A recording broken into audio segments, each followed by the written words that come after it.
Sixth place on this list has a bit of a warm spot in my heart. His name is Walter Dropo. With a height of 6 foot 5 inches tall, he was called the Moose, and he spent his 1950 rookie season stomping all over opposing pitchers. That season, while playing for the Boston Red Sox, he swatted 34 home runs and had 144 RBIs. On top of that, he scored over 100 runs, he had a .322 batting average, and his .586 slugging percentage was second best in the American League, trailing only a man named Joe DiMaggio. Dropo easily beat out New York Yankees pitcher Whitey Ford to win the 1950 American League Rookie of the Year. On July 14, 1952, now playing for the Tigers, Dropo went 5 for 5 against the New York Yankees, and then the next day in a doubleheader against the Senators, in Game 1 he went 4 for 4, and then in Game 2 he had 3 hits in his first 3 plate appearances, which tied a Major League record for 12 consecutive hits and 12 plate appearances without a walk. Only 2 players had previously accomplished that feat, and in the 72 years since Dropo did it, only 1 person has accomplished that feat. In Dropo's 13th plate appearance, despite saying a tiny little prayer at home plate for a record that he badly wanted, he ended up popping out to catcher Mickey Grasso. Dropo's totals for the decade, which included stints with the Red Sox, the Tigers, the White Sox, the Reds, and the Orioles, included 147 home runs, nearly 700 RBIs, and a .270 batting average.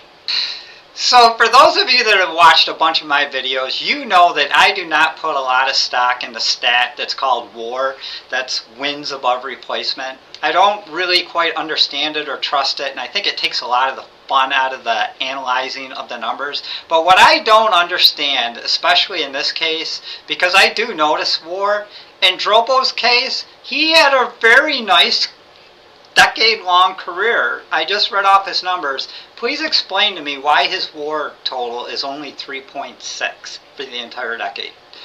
Please explain to me why his WAR total for his rookie season, where he had 144 RBIs and 34 home runs and a .320 batting average and over 100 runs scored, and it's only 2.6. I don't get it. If you understand it better than I do, please leave me a message in the comments. I read all the comments. I respond to most of them. Thank you. The 5th best first baseman of the 1950s goes to Cincinnati Red, and I think they were called the Red Legs there for a while also, and Milwaukee Brave, Joe Adcock. Hitting about 30 more home runs than Walter Dropo did for the decade, and having 40 less RBIs, Adcock's WAR score is 5 times higher than Dropo's. I just don't understand it. Please help me. Adcock was a very good and sure-handed defensive first baseman that in 1956 led the league in fielding percentage, and he would lead the league in fielding percentage several times again in the early 1960s.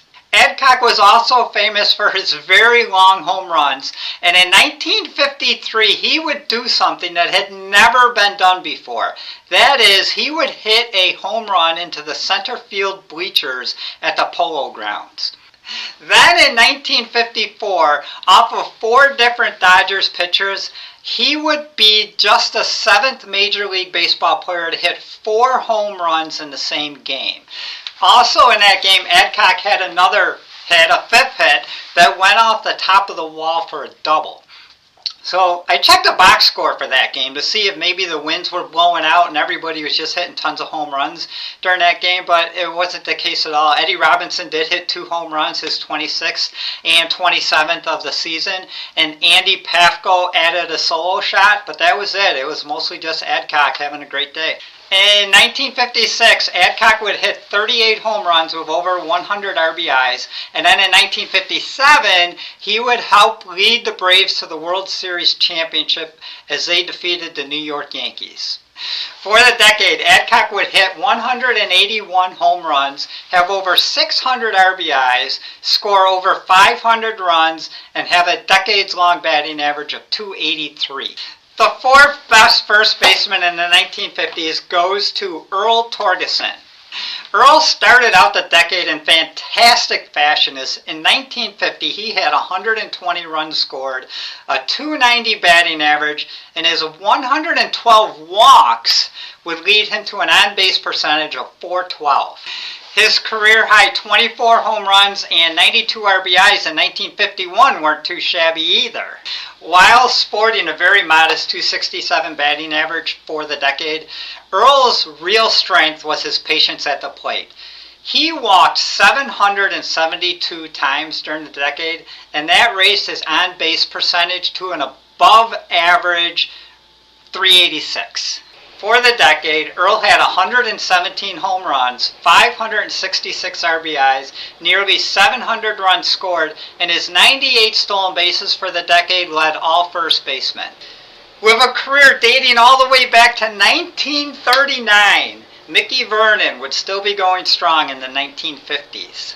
In that decade alone, he was a 5-time All-Star, and in 1953 with the Washington Senators, he would lead the league in both doubles with 43 and batting average at .337. Throw in 115 RBIs and over 100 runs scored, and Mickey would finish third in that year's MVP voting. Mickey Vernon had a great career. He really did, and he should probably be in the Hall of Fame. But like every single other first baseman on this list, he is not. Vernon played over 2,400 games during his career, and unfortunately he ranks third highest all time for most games played, behind Ernie Banks and Luke Appling for most games played without a postseason appearance. In those 2,400 games, Vernon had almost 2,500 hits. He averaged 88 RBIs a season. He scored over 1,200 runs, and he holds the major league record for most double plays by a first baseman. Satchel Paige once said that if he was pitching in the 9th inning with the bases loaded up by 2 runs and Mickey Vernon was at the plate, he would just walk them and take his chances with the next batter. Number 2, Cincinnati Red and Red Leg, Ted Kluszewski. Ted never won an MVP award, but maybe he should have. He hit over 307 times. He had over 100 RBIs 5 times, and in 3 different seasons he hit 40 home runs or more. In 1954, he batted .326 with a league-leading 49 home runs and a league-leading 141 RBIs. He did not win the MVP award that year, but he finished second behind Willie Mays. Kluszewski was known for his enormous biceps, probably like these. And at one point during his career, he actually had to cut the sleeves off his jersey because the sleeves constricted his biceps and shoulders from swinging freely. In 1953, Ted had 40 home runs and only 34 strikeouts. The next year he had 49 home runs and only 35 strikeouts. And the following year after that he had 47 home runs, 47 home runs and only 40 strikeouts. Those are the last 3 times that a major league hitter had 40 or more home runs and 40 or less strikeouts. Remember, this is 1950s. Nobody's done it since. Not just a great hitter. From 1951 through 1955, Kluszewski led all National League first basemen in fielding percentage 5 consecutive years, and his fielding percentage for his career was .993. In the 1959 World Series with the Chicago White Sox, in just 25 plate appearances against Dodger pitching, he had 9 hits, 10 RBIs, and 3 home runs. For the decade, Kluszewski had 239 home runs, over 800 RBIs, nearly 700 runs scored, and a batting average of .302. A couple of very quick honorable mentions. First up, playing for the Athletics in both Kansas City and Philadelphia, but also the Cleveland Indians, Vic Power. In just 6 seasons in the 1950s, Vic was a 3-time All-Star, a 2-time Gold Glove winner. He had 81 home runs, over 350 RBIs, over 450 runs scored, and a batting average of .293.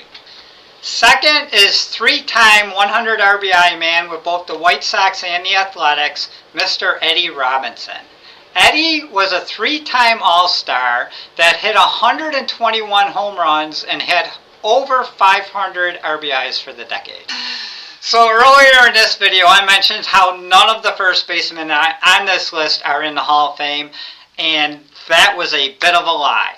In 2022, 59 years after he retired from the sport, Gil Hodges was elected to the Hall of Fame.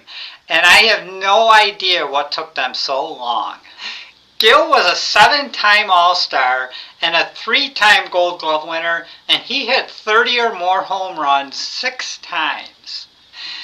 He had over 100 RBIs 7 times, and there was an 8th season where he had 98 RBIs. He scored 90 or more runs 6 times, and he had a batting average of .280 or better 6 times. On top of all that, he led the Dodgers to the World Series 7 times, and twice they won the World Series championship. It's hard to pick out which season was Hodges' best, but it might have been 1954 when he had 42 home runs, 130 RBIs, and a .304 batting average. In a 1950 game against the Boston Braves, and I'd like to know how many of you remember this game, Gil Hodges joined Lou Gehrig as one of only 2 batters since 1900 to hit 4 home runs in 1 game without the benefit of extra innings.